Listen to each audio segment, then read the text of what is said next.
συσκευή ανερχόμενου σπινθήρα.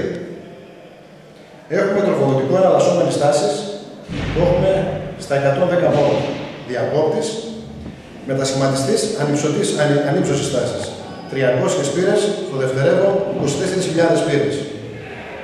Εδώ έχουμε δύο μονοτικές βάσεις, τις οποίες έχουμε βάλει δύο καλώδια, περίπου σε απόσταση εκατοστού μεταξύ τους, τα οποία μετά ανοίγουν. Ο μετασχηματιστής θα μας ανυψώσει σε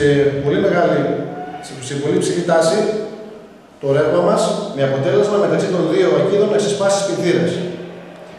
Θα παρατηρήσουμε το φαινόμενο της αναρρίχησης του σπινθήρα προς τα πάνω, λόγω του γεγονότος ότι ο ιονιζόμενος αέρας όμως και ο θερμός ανεβαίνει όλο και πιο πάνω, ιονίζοντας εκ νέου την πάνω περιοχή και συντηρώντας τη φλόγα.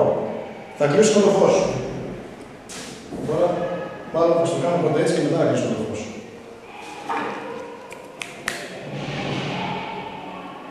Μαύρο, πολύ ωραία πίσω που πηγαίνει.